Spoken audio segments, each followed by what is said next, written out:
Hello everyone, I'm Anko Singh, a legal intern at Lexington Company. I'm from KIT Law School.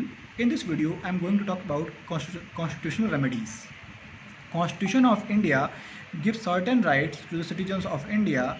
If these rights are being violated, citizens should have right to enforce them. Constitutional remedies support the protection of fundamental rights and enforce that people whose fundamental rights have been violated can seek relief directly from Supreme Court or different high courts.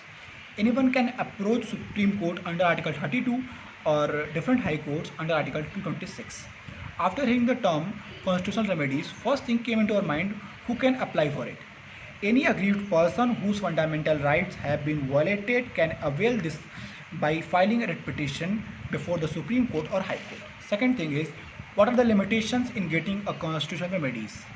If someone file a writ petition before a High Court for a particular matter, they cannot file another petition seeking relief under the same writ before the Supreme Court. Though there is no specific time limit for filing a writ petition, Supreme Court or High Court can refuse to grant a relief to a petitioner if there is avoidable delay in filing the petition which can affect the merits of the claim.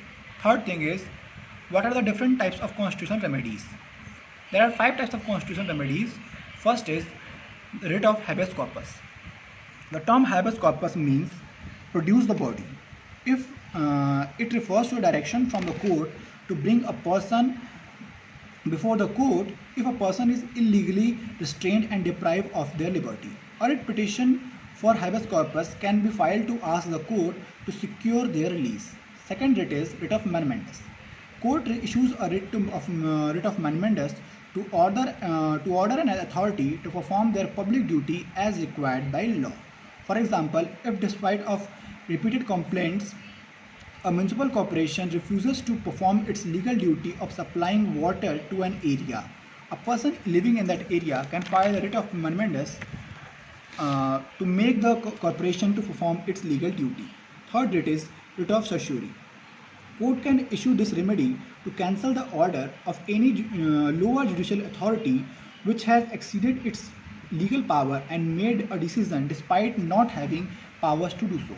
For example, if the industrial tribunal delivers a judgment as a non-industrial dispute without having authority to do so, an aggrieved person can approach the court, Supreme Court or High Court, with a writ petition for certiorari to cancel the tribunal's decision. Fourth writ is writ of prohibition. Court can issue the writ of prohibition to order any lower court to stop its proceedings on a certain matter. Fifth is writ of quo warranto. Quo warranto is a remedy which allows which allows a court to ask any person who holds a public office to prove their right to hold the office.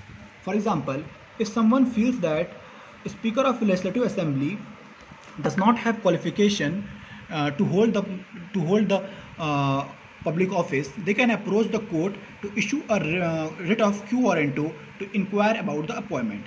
Thank you.